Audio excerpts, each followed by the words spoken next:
Muito boa tarde a todos. Hoje, dia 5 de março de 2022, iniciamos mais um estudo da Revista Espírita.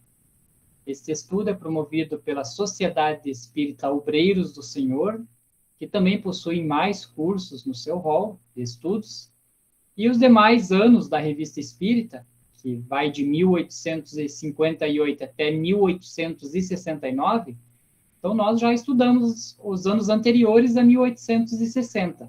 Né? O ano de 58 e 59 já foram estudados. E eles já estão disponíveis em nosso canal do YouTube, que para acessar você entra em nosso site www.obreirosdosenhor.org.br e também poderá encontrar lá no nosso canal do YouTube outros vídeos de estudos, de palestras, de rodas de conversa.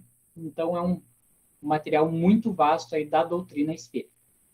Então, como eu falei, nós estamos no ano de 1860 da Revista Espírita, mais precisamente no estudo de número 38, que se refere ao mês de agosto de 1860. No encontro anterior, nós fizemos a leitura das atas, né, que todo o início de revista, Kardec fazia a leitura das atas dos trabalhos já realizados e que já estavam contidos na Revista Espírita, e outros que ele já deixa aquele gostinho falando que será publicado. Então, a gente tem algumas cenas de próximos capítulos quando a gente lê aquelas atas. No primeiro tema, então, de agosto, nós vamos falar sobre a concordância espírita e cristã. O Kardec vem trazendo esse tema para nós. Pereira, pode começar a leitura para nós? Posso sim. Então, boa tarde a todos. Então, dando continuidade aqui ao nosso estudo, né, da Revista Espírita do mês de agosto de 1860, com o tema Concordância Espírita e Cristã. Então, uma carta, né? A carta seguinte foi dirigida à Sociedade de Estudos Espíritas pelo Dr. de Grand-Boulogne, antigo vice-cônsul da França. Vamos à carta. Senhor Presidente, desejando ardentemente fazer parte da Sociedade Parisiense e de Estudos Espíritas, mas forçado a deixar a França brevemente, venho solicitar a honra de ser aceito como membro correspondente. Tenho a vantagem de vos conhecer pessoalmente e não necessito vos dizer com que interesse e simpatia acompanho os trabalhos da sociedade. Li vossas obras, bem como as do Barão de Gutenberg, e, consequentemente, conheço os pontos fundamentais do Espiritismo, cujos princípios adoto sinceramente, tais quais vos são ensinados. Como protesto aqui a minha firme vontade de viver e morrer, como cristão, essa declaração me leva a vos dizer a minha profissão de fé. E talvez vejais com que interesse minha fé religiosa acolhe naturalmente os princípios do Espiritismo. Na minha opinião, eis como as duas coisas se associam. Primeiro, Deus, Criador de todas as coisas. Segundo, objetivo e fim de todos os seres criados, concorrer para a harmonia universal. Terceiro, no universo criado, três reinos principais: o reino material ou inerte, o orgânico ou vital, o intelectual e moral. Quarto, tudo é criado e submetido à lei. Quinto, os seres compreendidos nos dois primeiros reinos obedecem irresistivelmente e por eles a harmonia jamais é perturbada. Sexto, como os dois primeiros O terceiro reino está submetido a leis, mas goza do estranho poder de subtrair-se a elas. Possui a temível faculdade de desobedecer a Deus. É o que constitui o livre-arbítrio. O homem pertence simultaneamente aos três reinos. É um espírito encarnado. Sétimo, as leis que regem o mundo moral estão formuladas no Decálogo, mas se resume nesse admirável preceito de Jesus: amai a Deus sobre todas as coisas e ao próximo como a vós mesmos.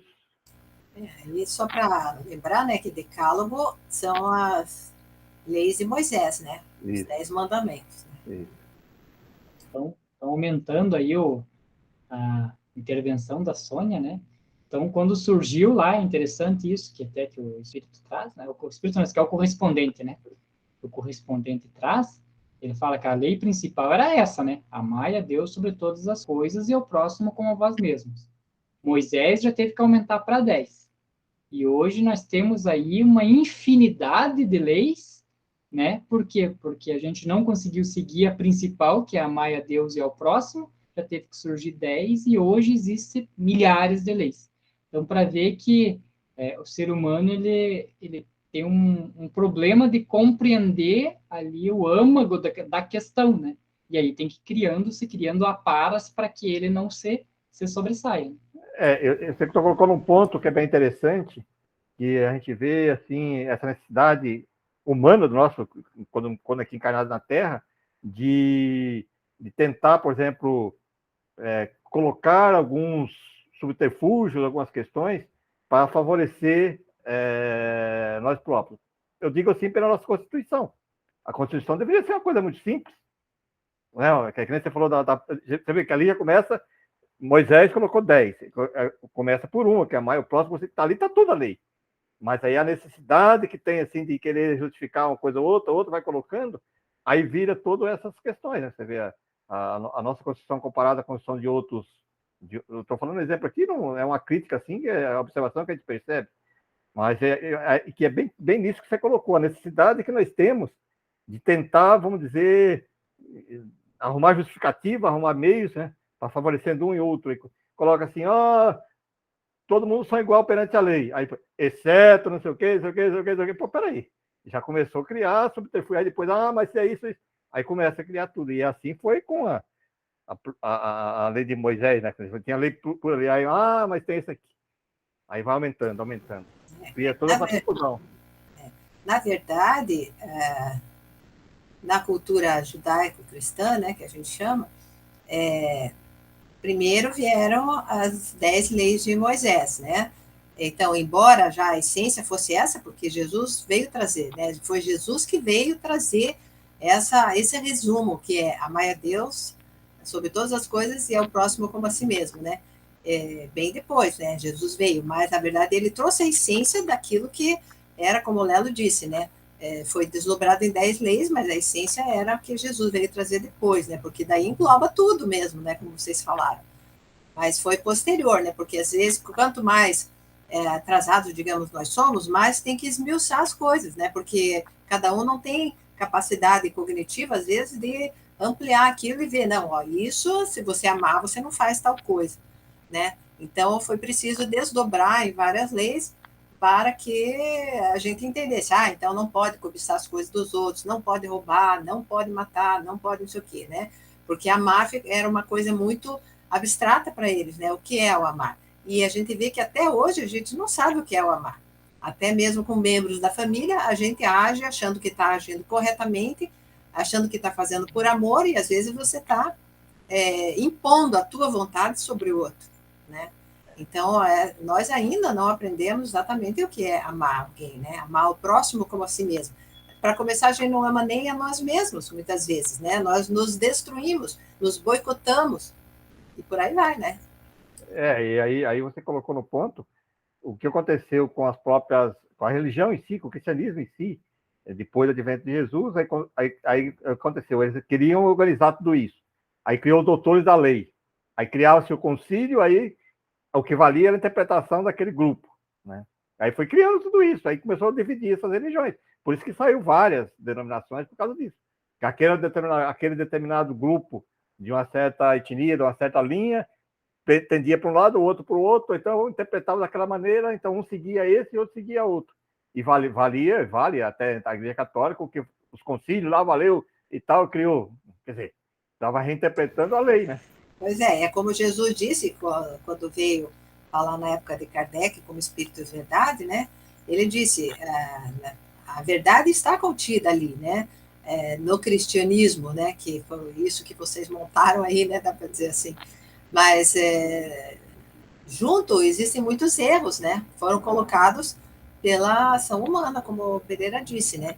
Aí foram ampliando essa questão, então mais isso, mais aquilo, e durante muito tempo, desde que se criou o catolicismo lá, pelos anos 300 e pouco, né, que quando houve aqueles primeiros concílios lá, de Nicéia principalmente, né, daí criou-se a Igreja Universal, que é universal no sentido católico teria o significado de universal, né.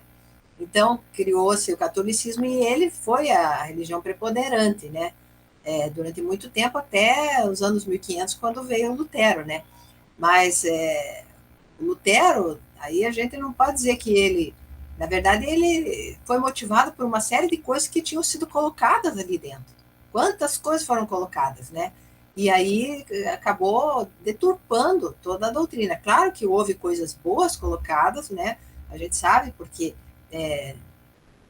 durante todo esse tempo, dos anos 300 até os anos 1500, teve vários considerados, né, que o catolicismo considera pais da igreja, inclusive Santo Agostinho, que participou como espírito da codificação, tem Tomás de Aquino, que também é considerado, né, escreveu vários livros e tal, então tem muita coisa boa ali, mas a gente tem que fazer, o próprio Agostinho, Santo Agostinho, né, o Kardec traz isso, não lembro acho que na introdução do livro Evangelho segundo o Espiritismo, que ele traz que uma das partes, né, da doutrina de Santo Agostinho é que havia os espíritos íncubos e súcubos, lembra? Ele comenta isso, né? Que depois o Santo Agostinho, como espírito, falou que não, aquilo ali não é uma verdade. Eu entendi assim, mas não era, porque na verdade ele se baseou provavelmente na vidência, nos fenômenos em que apareciam espíritos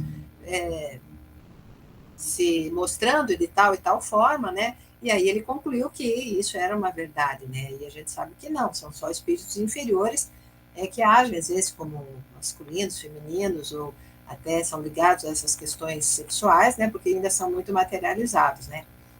Então, mesmo esses espíritos que já eram espíritos mais elevados, quando estão encarnados, eles são sujeitos a muitas influências e acabam deturpando aquelas ideias que eles têm como espírito, né? Porque recebem influência do meio, de quantas coisas que, às vezes, a ciência também é muito atrasada ainda, você não tem como expressar certas coisas, e acaba fazendo correlações que não são verdadeiras, né? Mas você colocou aí que perfeito isso aí em relação ao cristianismo. Mas a gente percebe aí, para a própria doutrina espírita, que é jovem, não tem 200 anos, também percebe uma tendência de cair desse mesmo caminho. Alguns movimentos, alguns líderes, alguns que se destacam, tendendo a puxar para um lado para o outro, começam a querer distorcer e sair fora da essência da doutrina, né? Hoje nós percebemos isso. Percebemos claramente, e a gente tem comentado durante o estudo da Revista Espírita, né? E é jovem, às vezes, algumas coisas estão muito claras ali, que o Kardec colocou, mas as pessoas dão um jeito de distorcer aquilo e dizer que não é bem isso, quis dizer outra coisa, né? Então... Você imagina, por isso que eu tenho uma palavra do Haroldo Dutra que ele coloca, do telescópio, se você virar 1 grau aqui agora, quando chegar lá na frente, quanto que não vai acontecer, né? E isso aconteceu, eu acho que nós deveríamos estudar isso, fazer esse debate que a senhora colocou, demonstrando os erros do cristianismo, do que foi feito, dessas distorções, pequenas distorções na época, que fez grandes estragos no futuro, né? Aquela questão da reencarnação, né?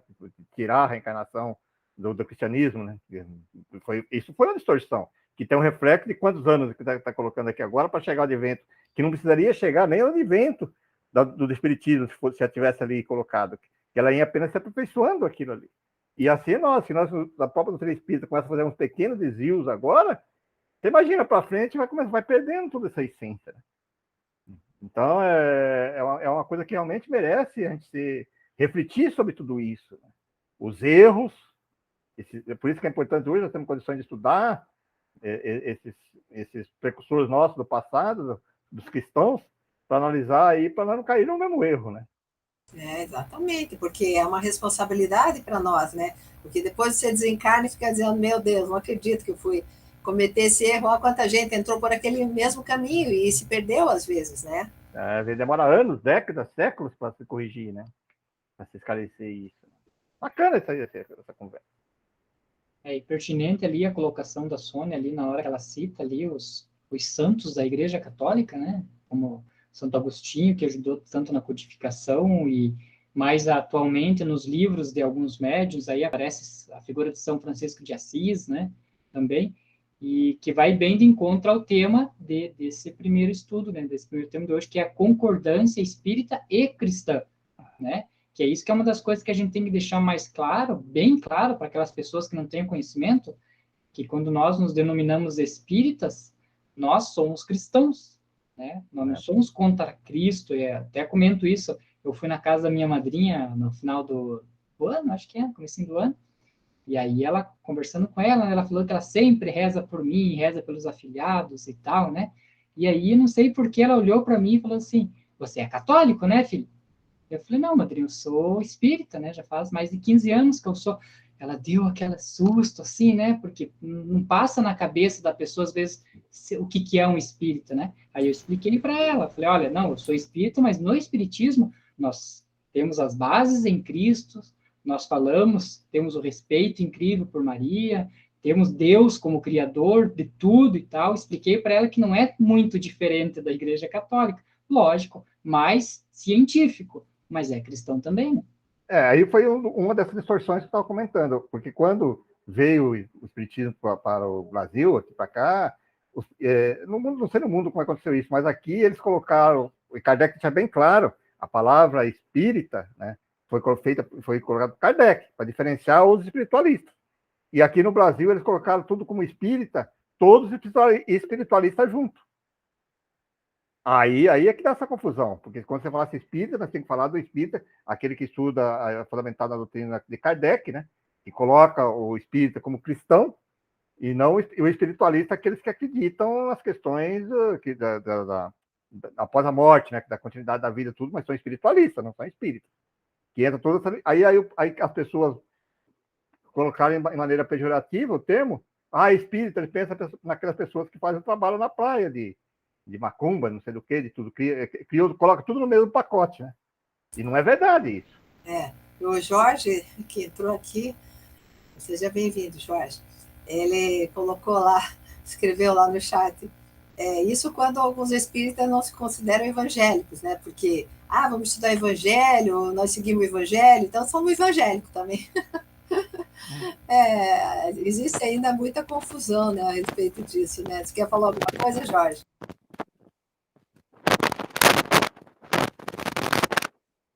Está com problema no microfone, será? Não estamos conseguindo te ouvir, Jorge. É o microfone. Estão me ouvindo? Agora Estão me ouvindo? Tá. Sim, agora sim, não, Jorge, pode falar. É que quando a gente aborda algum assunto, né, algumas pessoas falam, nossa, você é bonzinho, você não é espírita, você é evangélico. É que quando a gente fala assim do evangelho, fala do Cristo, né, fala de algumas passagens, né, algumas pessoas não se conformam, né, falam, não, você não pode ser espírita, você é evangélico, né. É verdade, né, por causa que eu não sei o que a pessoa acha que o espírito faz, né, o que o espírita faz, mas quando a gente fala isso mesmo, tem ajuda, eu sempre cito a Mansão do Caminho, lá de Divaldo, né, pessoa fica, verdade mesmo, ele fica assim pensativo de como que pode fazer o bem sendo que você é espírita. Então, mas aí tá por causa dessa visão que eu falei antes. Que todo mundo acredita que confunde, não conhece o espiritismo, conhece o espiritualista em geral e confunde nós com aqueles que fazem trabalhos, faz não sei o quê, que é diferente, é difícil isso mesmo. Na verdade, algumas diferenças, como a reencarnação, existem entre a maioria dos outros cristãos, né, que o espírita tem. Uma delas é a reencarnação e a outra é a questão que nós não consideramos Jesus como Deus, né? Deus, para nós, é único. Para o catolicismo, por exemplo, Deus é uma trindade, né? E para nós isso não existe. Então, aí eles já acham, então você não é cristão, porque para você o Cristo não é Deus, né? E aí fica confuso. Mas, enfim, isso é uma conversa para um próximo tema, né? Verdade. Perfeito. Bem, bem interessante. Você vê como uma simples questão ali, né, que o correspondente trouxe, o quanto já dá para a gente expandir, né? Expandir, e cada vez que a gente discute em grupo, a gente aprende um pouco mais. Você continua para nós, então, Pereira? Então é o 8º agora.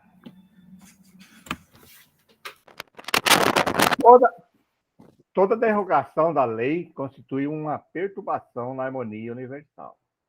Ora, Deus não permite que tal perturbação persista, e a ordem deve ser necessariamente reestabelecida. 9. Existe uma lei destinada à reparação da desordem no mundo moral, e esta lei está contida por inteiro na palavra expiação. 10. A expiação efetua-se, primeiro, pelo arrependimento e os atos de virtude. Segundo, pelo arrependimento e as provas. Terceiro, pelas preces e as provas do justo unidas ao arrependimento do culpado. 11. A prece e as provas do justo, embora concorram da maneira mais eficaz para a harmonia universal, são insuficientes para a expiação absoluta da falta. Deus exige o arrependimento do pecador, mas, como esse arrependimento, a prece do justo e sua penitência em favor do culpado, bastam à eterna justiça, e o crime é perdoado. É interessante essa colocação aqui, porque tem uma questão na Livro do Espírito, agora não lembro qual, e eu sempre gosto de colocar isso, e todo mundo coloca assim, expiação como uma coisa que você está sofrendo, que você está pagando, né? E aqui ele coloca exatamente aqui, bem no contexto que ele coloca, inclusive lá no Livro do Espírito, eu acho que é o Santo Agostinho, eu não lembro agora na questão do Livro do Espírito de cabeça, que é essa linha, que a primeira parte é arrepender. Olha, você arrepender, vai ter as provas, você arrependeu, você vai reparar, mas aqui jamais ele fala, você vai ter que sofrer as consequências, pagar. Você sofre as consequências se você não modificar, né? Você não arrepender. Então é bem interessante essa colocação. Até alguns estudiosos, né, dizem que Jesus veio e foi sacrificado, digamos, perdeu a vida, né, naquela tortura toda ali, simbolicamente representa que ele por isso que chamam o Cordeiro de Deus, né? Porque ele fez o sacrifício, não precisa ninguém ficar se martirizando, né? Então, Deus não quer que você fique se martirizando. Deus quer que você se arrependa, não faça mais e faça ações positivas para compensar, né? O que a gente sempre comenta. E esse texto aí fala exatamente isso. Ele não diz, agora você vai ser punido e tem que passar tudo que você fez o outro passar. Não, ali não cita nada disso. Ou que você vai para um umbral, né? Você vai ter que pôr um umbral, você tem que pagar. Pô, peraí. Você tem que se arrepender, né? E essas provas são, como diz o Kardec, são escolhidas pelo Espírito. Então, ele pode vir com uma prova para estar numa situação em que ele possa fazer o bem, mas ele, se ele quiser, ele também pode escolher uma prova para restringir o mal que existe nele, né? E isso eu acho muito claro, né? Naquele livro Memórias de um Suicida, em que o autor, né, que narra, né, o espírito que narra o livro, né, ele, até conversando com outros também, né, então os outros que também estavam na mesma situação dele, que tinham sido suicidas, tinham medo de falhar de novo, então eles vinham pediam uma restrição qualquer, né, por exemplo, eu quero vir sem a visão, porque aí isso vai me restringir, vai impedir que eu faça tal coisa parecida com aquilo que eu fiz naquela época, né, ou quero vir sem os movimentos das pernas, ou quero vir... Mas aí é uma escolha do espírito, porque ele tem medo de falhar de novo naquela situação. Então, não é uma punição de Deus. Não, e até uma prova também, nas seguintes condições. Por exemplo, a pessoa se arrependeu. Aí fala, bom, se arrependi, falou que se arrependeu. Aí a pessoa começa a fazer trabalhos e ajuda as pessoas, se normaliza, vamos dizer. O que é a prova? Que diz que o espírito não se retrógrada. Aí tem aquela questão também, fala, poxa, mas para ver se você realmente se arrependeu, aí por isso que tem o esquecimento, quando você reencarna, por exemplo, se a pessoa foi um mau político, vou dar um exemplo aqui que é muito comum, que ele fez coisa errada, veio do Romano, fazia coisa errada, ele arrependeu, já trabalhou, vai nascer numa família de corruptos, vamos dizer assim, ali, né? É a prova, para testar se realmente... Sim, se aprendeu a lição. E aí que ali está na literatura, várias literaturas, aí que existe alguns falíveis. Falem, mesmo já ter se arrependido, já ter trabalhado, ter melhorado, quando cai, porque as circunstâncias, às vezes, né, que aí é sendo a prova, provado aquilo tudo, né, você colocou. Aí quando a prova, aí a pessoa cai, né, não consegue ainda, porque ainda não estava totalmente... não compreendeu totalmente, né?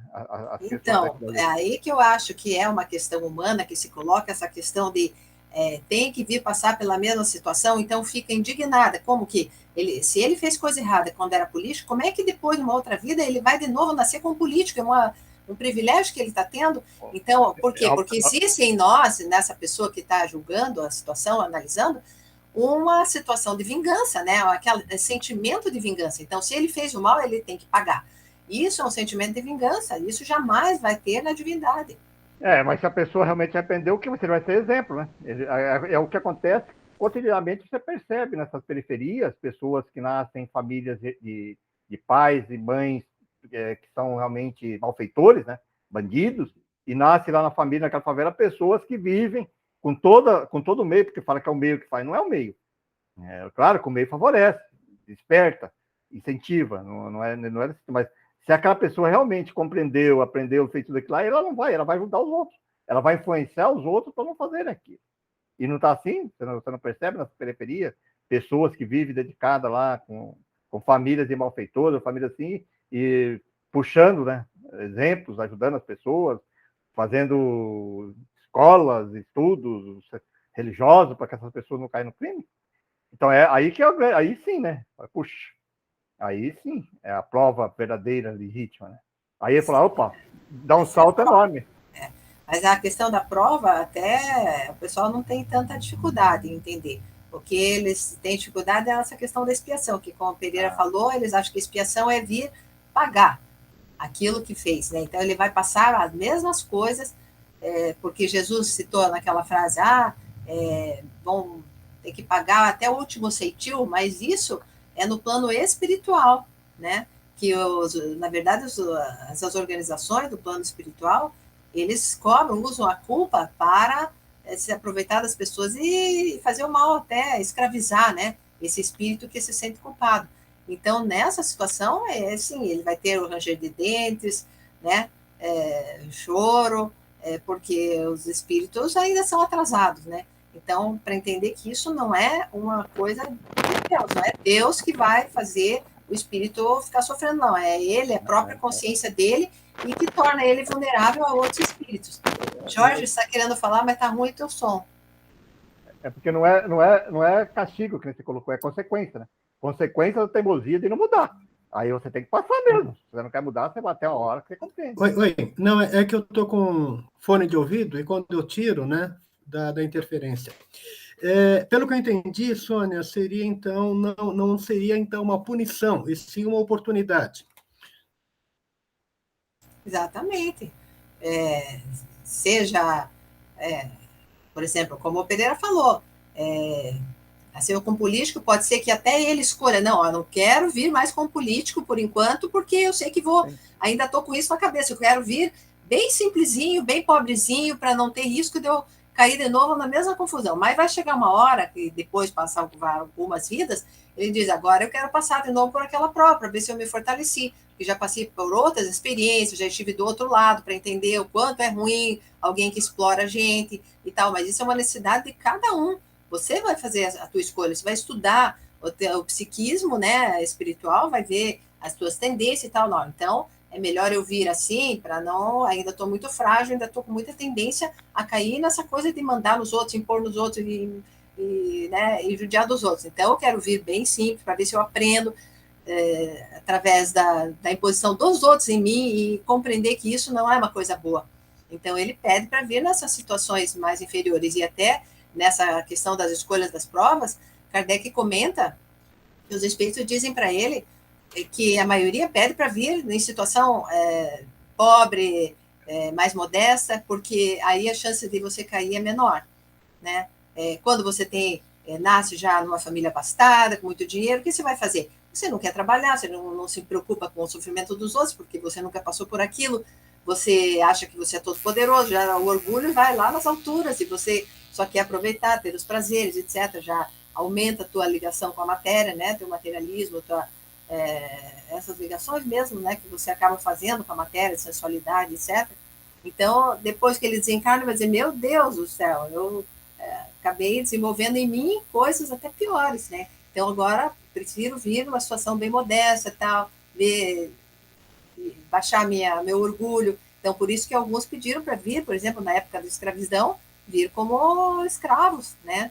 Para aprenderem essa questão da humildade e tal. Muitos aprenderam e se tornaram espíritos de luz, né? Como a gente costuma chamar, e até eles fazem questão de aparecer para nós nessa forma de pretos velhos, etc., porque foi uma encarnação que marcou para eles ali uma divisória, né? Uma divisão de águas, que a partir dali eles deixaram de ser arrogantes. Né? Então, foi muito importante para a evolução espiritual deles, né? Mas chega uma hora que eles vão querer passar de novo por aquele desafio do poder, da vida boa, para ver se realmente eles aprenderam que não, aqui a gente vem no mundo não é para se divertir, não é para impor as coisas aos outros, e sim para evoluir. Né? Até a justiça divina, nós estamos falando de justiça, teria que ser assim, né? Porque senão alguém de fora ia dizer, nossa, mas aquela pessoa foi privilegiada, né? Só teve reencarnação molezinha, tudo. Não, né? Deus é justo, a justiça tem que proporcionar todas essas experiências. Né? Sim, a hora que você aprendeu uma qualidade, uma virtude, vamos dizer assim, você quer aprender as outras. Então, né? E a justiça divina vai dar essas oportunidades, senão não teria. Senão vai dizer assim, não, porque aquele lá... Não, ele vai ter que passar por experiências, como todo espírito tem que passar, né? Em todas as mazelas e todas as virtudes, todas as questões para aprender, senão não teria sentido, né? Só para concluir ali o tema ali também que ele está falando, é interessante porque às vezes, né, nós espíritas ou pessoal e mais espiritualista comenta, na próxima reencarnação vou ter que pagar. Mas às vezes não é só nenhuma reencarnação que você vai ter que pagar, porque se você não se melhorar, e essas reencarnações se sobreporão, né, uma outra até você aprender. Porque se você não aprende com aquilo que você está passando, enquanto você não ali, o arrependimento, como diz aqui no texto, né? Então, quando você não se arrepende e não aprende, você não vai deixar de espiar. Você não vai porque se arrepende como espírito, mas na hora que chega vai passar pela mesma situação, ele cai de novo naquilo, né? E aí ele precisa, às vezes, muitas vidas para ele realmente superar essa dificuldade, a fraqueza espiritual que ele tem, né? De se deixar levar pelas tentações, vamos dizer assim, do mundo, né? A gente já comentou aqui, né, que aquela passagem do Cristo lá, que diz na Bíblia, né, que Jesus foi tentado pelo diabo, também é uma forma simbólica, né? Então, não deixa de ser as nossas imperfeições, né, que vão fazer com que você passe por todas essas coisas que atraem mesmo, né? As questões materiais, as questões da sensualidade, as questões do poder. Você tem que passar por todos esses desafios e aprender a dominar isso, né? E não cair neles. Né? Eu não gosto muito desse termo pagar, né? Até um colega meu, conhecido meu, de tempo atrás, falou para mim assim, que estava passando muita dificuldade, bastante coisa assim, eu falei assim, puxa, eu não falo um negócio sobre espiritismo, ele me conhece, sabe que eu sou espírita. Ele falou, eu devo estar pagando todos os meus pecados nessa vida. Eu falei, você não está pagando porcaria nenhuma. Ele olhou para mim assim, como assim? Você está sofrendo a consequência da tua teimosia de você não mudar.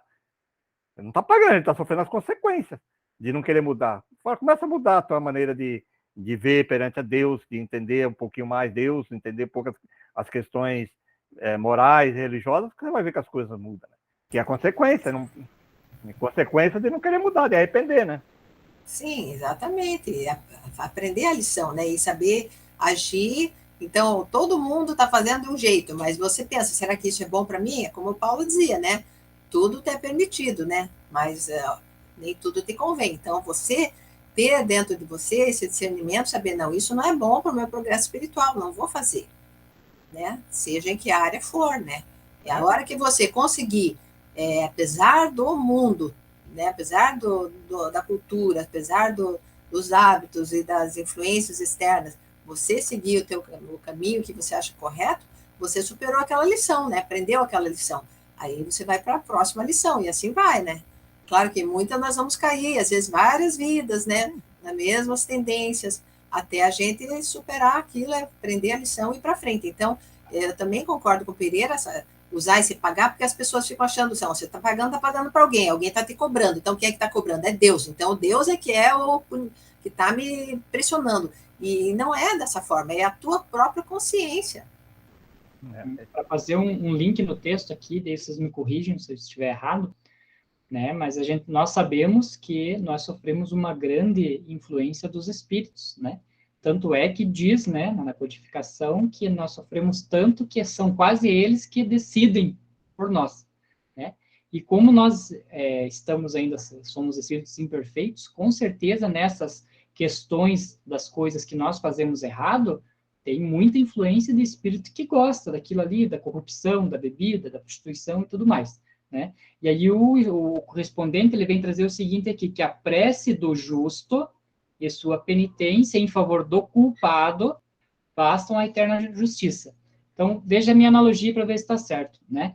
Então, por que é importante? Ah, mas a pessoa não quer se corrigir, que nem aquela mãe, né? Que o filho é tudo torto e é drogado, não sei o que tem, e a mãe continua orando ali pelo filho, tentando... Tá. Por que é importante essa prece? Porque na medida que você faz uma prece aos bons espíritos, né? Esses bons espíritos podem se achegar perto dessa pessoa e afastar esses espíritos que estão ali influenciando ele, e aí ele ter uma mentalidade mais calma para tentar decidir fazer o correto. Acho que é mais ou menos isso, né? Essa palavra mesmo, sintonia. Aí a questão aí que você falou que quando o Kardec coloca que nós somos eles que nos governam, né, que nós estão próximos de nós, então também leva a outra questão que muitas vezes as pessoas falam, mas não sou eu, sou o espírito que está colocando. Olha, que você arruma também um culpado, né? Você quer tirar ao livre-arbítrio, a tua responsabilidade de passar para um terceiro. Claro que nós sabemos que em determinadas situações, aí que entra a nossa, como você falou, da prece para as pessoas que estão sofrendo, ou Kardec coloca, inclusive, lá no livro dos médios, que às vezes no grupo de obsessão, a pessoa está no estado tão grande de interferência, de possessão, que precisa da ajuda de um terceiro para interferir, né, para dar uma oportunidade para aquela pessoa, né, que é mais ou menos isso que você falou, quando você está orando, você está intercedendo. Então, vai dar, pelo menos, por vamos dizer assim, mérito daquela pessoa, você vai dar uma oportunidade para aquela pessoa afastar aquelas entidades para ela refletir sozinha, sem interferência daqueles espíritos. Né? Então, é bem nessa questão, por exemplo, nos grupos de obsessão que a gente faz com o magnetismo. Você retira aqueles fluidos densos, afasta aquela entidade espiritual e dá oportunidade, eu gosto muito disso, para a pessoa que está aqui reencarnada, pelo menos por alguns instantes, refletir sozinha, para depois ela não poder culpar, né? Senão ela fica culpando sempre, os obsessores não me deixavam. Peraí, você teve a oportunidade, você tem a oportunidade de pensar por si mesmo, né, de utilizar o teu livre-arbítrio. Né? Então é bem nesse sentido que você falou, a prece ela vai fazer exatamente isso. Ela vai chegar lá, aquela pessoa que tem tanto medo, tanto, puxa, vamos dar uma oportunidade para aquela pessoa, para ela pelo menos refletir. Se ela vai querer mudar depois e quiser cair, é outro papo. É outra circunstância. Bem interessante essa. E tem outro aspecto também que a gente pode lembrar das entrevistas que o Kardec fazia com espíritos assim mais endurecidos, né? Que eles reclamar, ninguém faz oração por mim. Então ele fica com uma certa revolta, né?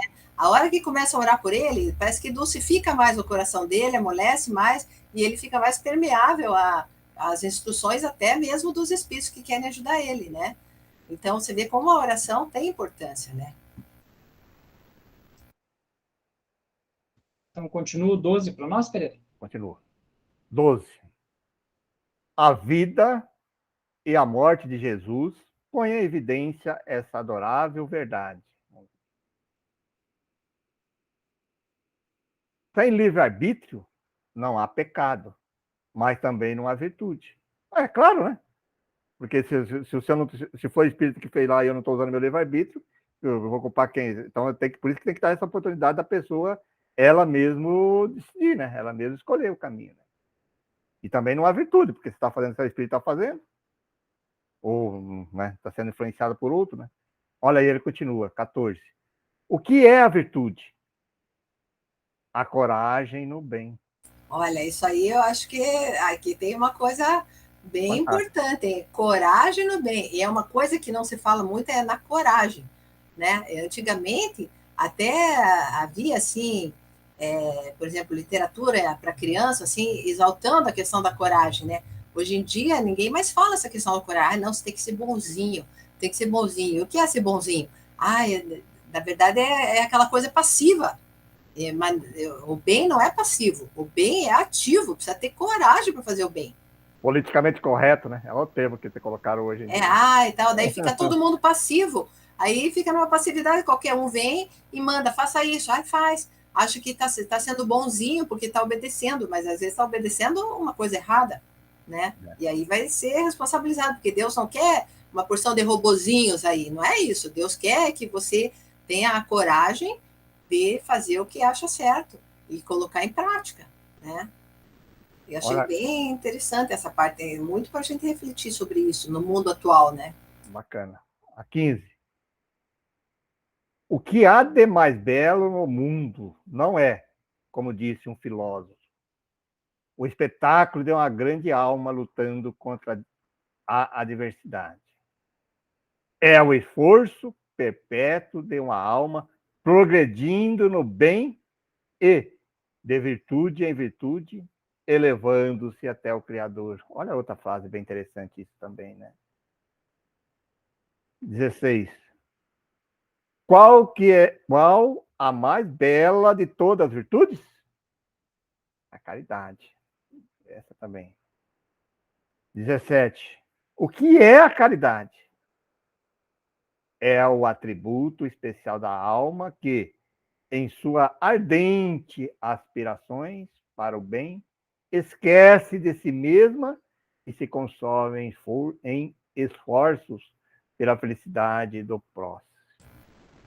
Isso aí é bacana, né? A renúncia, né? A renúncia dos interesses pessoais pelo bem do outro, né? Isso é muito, olha, é difícil, hein? Porque fazer esse tipo de caridade é a verdadeira caridade, não é aquela que se dá uma esmola, não, né? Então, porque é fácil você dar a sobra, né? Fazer a sobra do seu tempo. O difícil que a gente coloca ali, o que é a verdadeira caridade, é você renunciar um teu tempo ou alguma questão tua que você tenha, né, que seja financeira, do seu prazer para ajudar o outro, né? Porque a pessoa fala assim, eu não vou na casa espírita porque agora não tenho tempo, tal, que não sei o que quer utilizar aquele tempo lá que sobra no dia da semana, 2. Olha, escolhendo lá, porque, veja bem, isso, onde é que está, se eu colocar o termo da caridade? O termo de caridade é tirar um o dia que ele teria lá para um jantar, ou para fazer não sei o que lá, ou de negócio qualquer, para fazer a casa espírita. Isso seria a verdadeira caridade, né? Ou ajudar outras pessoas. Não é com a sobra. E é nesse ponto ali, eu achei interessante a 14, a 15 e a 16, porque primeiro ele fala a coragem, que a Sônia já citou muito bem ali, que falta coragem, por isso que a gente tem aquela máxima, né, de que o mal é corajoso e o bem, ele é medroso, né?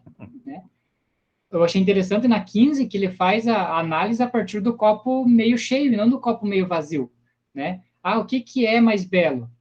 Então, conforme o filósofo, não é a alma lutando contra tudo e tal, mas é o que ela conquista com essa luta, né? Então, o copo meio cheio, não olhar o copo meio vazio. E a caridade também é uma máxima espírita, que Kardec falou, né? Fora da caridade não tem salvação, né? E aí vem, o Pereira citou ali essa questão, tal dia eu vou nos trabalhos da casa espírita. E aí eu venho, assim, quando o pessoal fala, mas tem muita religião que é retrógrada e tal. Vamos pegar, por exemplo, essas religiões ali que tem o dia certo que você tem que ir, o 7º dia, o sábado tem que ser guardado, né? E eu consegui, com o tempo, assimilar que se essa religião, para aqueles fiéis dessa religião, não tivesse essa trava, essa exigência, aquelas pessoas não iriam. Eles vão porque é obrigado. E aí, de repente, com tanta obrigação, um dia pode se criar uma vontade interna que ela vai de livre e espontânea vontade. Mas até que isso cria, tem que ter obrigação. Eu concordo com você. Porque é aqui no mundo, por isso que a gente reencarna, né? Aqui no mundo que você vai aprendendo as coisas, né? Então, algumas religiões têm que pegar mesmo esses espíritos e ir levando pela mão mesmo, né? Dessa forma, eu também entendo isso. Porque depende muito do grau evolutivo, né? Por isso que tem que ter essas outras religiões e tem que ser, como o Lelo colocou, um pouco rígido. Por isso que é muito corrente de as pessoas dizerem, eu gosto do espiritismo porque lá não tem proibição de nada. Meu Deus, como você daí, então eu vou para o céu, né? Vamos dizer, no entendimento deles. Porque lá eu estou fazendo uma religião, a religião diz que eu posso fazer o que eu quero, pronto, entendimento totalmente errado, né? A ideia é que você saiba se, já como o Lelo disse, né, você já tenha desenvolvendo dentro de você esse próprio esforço, né, de escolher o que realmente você quer e não precisar que um outro imponha em você, né, essa vontade. Vamos lá, então, a 18, né? O saber está muito abaixo da caridade. Ele nos eleva na hierarquia espírita, mas não contribui para o restabelecimento da ordem perturbada pelo mal. O saber nada espia, nada resgata, em nada influi sobre a justiça de Deus. A caridade, ao contrário, espia, apazigua. O saber é uma qualidade, a caridade é uma virtude. Aí é outra questão também muito interessante, né? Porque muitas pessoas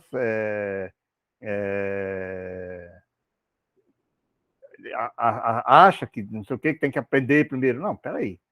Muitas vezes, até no movimento espírita, às vezes acontecem muitas dessas questões. Muitas vezes as pessoas chegam com vontade de trabalhar, aí a pessoa, claro que tem que estudar, não é isso que estou dizendo, mas coloca uma exigência tão grande, porque a pessoa, às vezes, não tem um grau de escolaridade terrena aqui adequado, não fez o primeiro grau, o segundo grau. Hoje, se a pessoa dizer que não sabe ler, por exemplo, o primeiro grau, ela não pode entrar numa casa espírita para trabalhar. Olha, vamos dizer assim, né, no movimento espírita brasileiro. É um erro, né? Porque muitas vezes não é porque ela não tem essa escolaridade que vai de ela poder exercer a caridade e evoluir. Então é uma coisa de se pensar também nisso, né? Da maneira de você alcançar. A instrução tem que ser da maneira diferente, né? Não essa instrução, assim, que às vezes, assim, do saber terreno, né? Tem que saber do saber mais um pouquinho além, né? Espiritual, né? 19. Ao encarnar os espíritos, qual foi o desígnio de Deus? Ele responde aqui: criar para uma parte do mundo espiritual uma situação sem a qual não existiria nenhuma das grandes virtudes que nos enche de respeito e admiração. Com efeito, Sem sofrimento, não há caridade. Sem perigo, não há coragem. Sem infortúnio, não há devotamento. Sem a perseguição, não há estoicismo. Sem a cólera, não há paciência, etc. Ora, sem a corporeidade, com o desaparecimento desses males, desapareceriam essas virtudes. Sim, né? Aquilo que a gente fala, são desafios, né? Você tem que passar pelo desafio para desenvolver as tuas virtudes, né? Por isso que quando você nasce numa vida muito boa, e o que o Kardec diz, a maioria não escolhe essas vidas muito boas, assim, justamente porque a tendência dele desenvolver alguma virtude naquela encarnação é mínima, né? Não tem desafios. E até assim, por exemplo, se uma pessoa nasce numa família que é, claro que é uma raridade, vamos dizer assim, mas totalmente equilibrada, não tem problema financeiro, não tem problema, né? Poxa, aí se ela vai lá ajudar e distribui dinheiro, onde é que está a caridade? Onde é que está o sacrifício dela, né, de fazer isso? Ela está dando aquilo que tem sobrando ali. Exatamente, é como ele cita ali, sem sofrimento não há caridade. Né? Ele não precisou tirar de si alguma coisa, né? Renunciar a alguns interesses pessoais para fazer a caridade. Para ele é simples, está sobrando ele dá, né? Então, é bem interessante essa questão, né? Acho importante isso. Pessoal, deixa eu só voltar ali naquela pergunta, no item 18, sobre o saber. Tá? Na minha opinião, aqui também requer bastante reflexão, né? Onde que eu quero chegar? Na academia, né, a pessoa chega, vira mestre, vira doutor, a gente vê arrogância, né? Passa a ser Deus, né? Quando a gente fala, né, de religiosidade, a pessoa estuda um pouquinho, aponta o dedo e fala, não, você não sabe nada, né? Eu conheço Kardec de ponta a ponta, li 3, 4 vezes, né? E na casa espírita, né, eu li, e a gente vê isso também, né? A soberba, né? Cala-te porque eu sei mais. Tá? Então, eu acho que isso também é ruim, né? Voltando à academia, nossa, que maravilha, né? Quando você encontra o cara é doutor, é PhD, e é humilde, ele te ouve, né? Então, eu acho que esse item 18 também requer aí muita reflexão, né? A humildade, né? Humildade do saber, né? A gente vê isso por Chico, né? Chico Xavier, nossa, nem um comentário a gente vê assim, soberba. Né? A gente vê muita humildade, né? E sabia, né? Então, esse saber aí, eu acho muito interessante, porque toda hora a gente encontra esse tipo de pessoa, né? Não estou julgando, né? Pelo amor de Deus, a ideia não é julgar. Não, mas é bem isso mesmo, Jorge. O que mais a gente encontra é, nossa, mas eu sou fulano eu tenho lá não sei quanto currículo, né? Já veio o currículo inteiro lá, seja dentro da casa espírita ou seja fora, né? Realmente isso acontece, né? Tem aquele currículo enorme, até tem pessoas que condenam essa questão, né? Vai apresentar um palestrante, vamos ler o currículo dele, tá, né? É uma coisa que fica meio ruim, né? Porque aí, nossa, todo mundo fica pequenininho assim, né? Não é nada espírita isso, né? Nem cristão mesmo. Uhum. Ali em cima, para o homem? Para o homem, para o homem, um pouco desprendido dos laços da matéria, nesse conjunto do bem e do mal, há uma harmonia, uma grandeza de ordem mais elevada que a harmonia e a grandeza do mundo exclusivamente material. Isto responde, desculpa, voltando de novo, isso responde, em poucas palavras, às objeções fundadas sobre a incompatibilidade do mal com a bondade e a justiça de Deus. Seria preciso escrever volumes e mais volumes para desenvolver convenientemente essas diversas proposições. Entretanto, o objetivo dessa comunicação não é oferecer à sociedade uma tese filosófica e religiosa. Eu quis apenas formular algumas verdades cristãs em harmonia com a doutrina espírita. Em minha opinião, tais verdades constituem a base fundamental da religião e, longe de enfraquecer-se, fortificam-se com as revelações espíritas.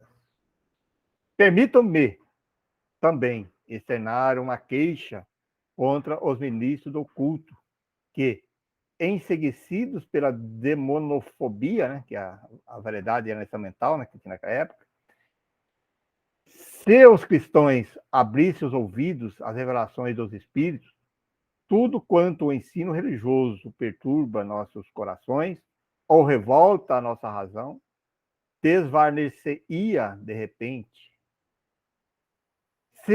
sem se modificar em sua essência. A religião ampliaria o círculo de seus dogmas e os lampejos da verdade nova consolariam e iluminariam as almas. Se é certo, como diz o padre Ventura, que as doutrinas filosóficas ou religiosas acabam invencivelmente por se traduzirem nos atos ordinários da vida, é bem evidente que uma nação iniciada no espiritismo tornar-se-ia a mais admirável e mais feliz das nações. Dir-se-á que uma sociedade verdadeiramente cristã seria perfeitamente feliz. Concordo. Mas o ensino religioso tanto se faz pelo temor quanto pelo amor. E os homens dominados por suas paixões, querendo a qualquer preço se libertar dos dogmas que os ameaçam, serão sempre tão numerosos que o grupo dos cristãos perseverante constituirá sempre uma fraca minoria. Os cristãos são numerosos, mas os verdadeiros cristãos são raros. Não acontece assim com o ensino espírita. Embora sua moral se confunda com a do cristianismo e com este pronuncie palavras combinatórias, há tão rico tesouro de consolações. É, ao mesmo tempo, tão lógico e tão prático. Lançam a luz tão intensa sobre nossos destinos.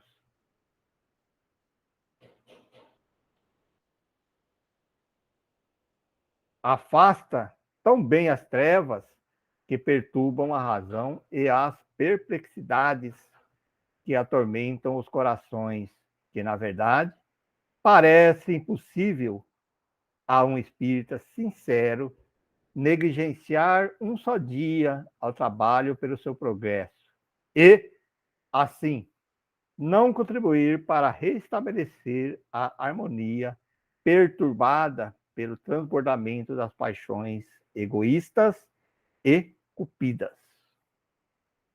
Pode-se, pois, afirmar que, propagando as verdades que temos a felicidade de conhecer, trabalhamos pela humanidade e nossa obra será abençoada por Deus. Para que um povo seja feliz, é necessário que o número dos que querem o bem, que praticam a lei da caridade, supere a dos que querem mal e só praticam o egoísmo. Creio em minha alma, estou consciente de que o Espiritismo, apoiado no cristianismo, é chamado a operar esta revolução. Imbuído de tais sentimentos e querendo, na medida de minhas forças, contribuir para a felicidade de meus semelhantes, ao mesmo tempo em que busco tornar-me melhor, peço, senhor presidente, para fazer parte dessa vossa sociedade, aceitai. Olha só, hein? De Grande Boulogne, doutor de medicina, antigo vice-cônsul da França. Olha a carta que o cara pediu para ser sócio lá. Não tem como não aceitar, né? Eu já dei uma linha, eu vou deixar a observação da Kardec para o próximo estudo, mas só na primeira linha Kardec já diz assim, ó, esta carta dispensa comentários. Olha só, né? Como que as pessoas antigamente eram ricas, né, do pensamento de escrever, né? Que isso está se perdendo um pouco, né? Das abreviaturas que vão se abreviando, as pessoas escrevia todo um conceito, né? Sim, agora a gente só escreve no WhatsApp só metade das palavras para ficar mais rápido, né? Manda áudio. Os áudiozinhos do WhatsApp agora ficam, tomaram banho, em vez de escrever, fica falando. Áudio é ruim, porque tem hora que você não pode ligar o áudio para ouvir, né? Tem que ficar segurando aqui para os outros não ouvirem. Nossa. Muito bem. Deu o nosso tempo, Pereira. Olha aí, pessoal, que nem disse o ditado, dispensa comentários, né? Tá aí uma leitura, assim, que nós temos que reler novamente, refletir sobre todos esses ensinamentos, né? Nós, como espíritas, né? Que nós queremos ser chamados de verdadeiros espíritas, será que nós estamos seguindo todos esses preceitos espíritas, né? Todo o que diz o espiritismo? Hoje traz muita reflexão para nós mesmos, né? Até que ponto, né? Se nós estamos, vamos dizer assim, podendo ser chamados de verdadeiros espíritas, né? Ou ainda somos aprendizes espíritas, né? Vamos dizer assim. Mas é tudo um começo. E assim como sempre coloco no final, nós respeitamos e nos colocamos à disposição aí, são opiniões pessoais nossas, de acordo com nossos estudos da doutrina espírita que nós estudamos, e sempre colocamos à disposição se alguém tiver algum pensamento contrário, se tiver algum outro argumento, algumas outras questões que possam nos ajudar até a refletir melhor sobre todos esses temas, que nos escreva, nos coloca, nossas mídias aí estão entrando pelo nosso site, as pessoas conseguem alcançar nós aí.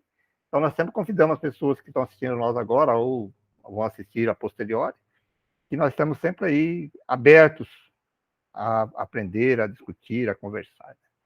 Então vamos aproveitando assim esse momento de aprendizados que tivemos nesta tarde, rico, para nos elevarmos nosso pensamento, nosso sentimento, entrando, se aproximando ainda mais numa sintonia divina, que é de puro amor, justiça, caridade. Vamos adentrando nessa sintonia, com muita gratidão a Deus que nos concede essas oportunidades de estarmos aqui nessas tardes, aprendendo um pouquinho sobre essas questões cristãs, espirituais, tão ricas. Obrigado, Deus. Obrigado, Jesus, mestre querido, por nos deixar o Evangelho e a terceira revelação, que é a doutrina espírita, que vem nos tirar esse véu da ignorância e nos colocar próximo ao mundo espiritual, podendo assim estudar e refletir sobre a grandeza do nosso universo.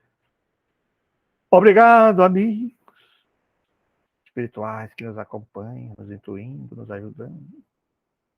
Também saudamos e agradecemos a presença daqueles amigos espirituais que se aproximam desse grupo com o objetivo de estudar a doutrina. Queridos amigos, sejam bem-vindos. E assim, nesta sintonia divina, de amor, saúde, justiça, vibramos energias de amor, de equilíbrio, para a paz do mundo, principalmente naquelas regiões que agora estão em conflito. Vibramos um pouco de luz, de amor. Aqueles líderes que persistem em praticar certas atrocidades, que eles possam refletir também um pouco, ter algum momento de discernimento e compreender que isso tudo não tem valor espiritual, moral. São apenas reflexos do egoísmo terreno. Assim deixamos nossas vibrações, nossa luz, aqueles que sofrem, que estão nessas zonas de conflito, que eles possam também ser consolados. Assim, deixamos nossas vibrações de amor para todos que sofrem na humanidade. Mais uma vez, obrigado, Deus, obrigado, Jesus, por essa tarde. Que assim seja.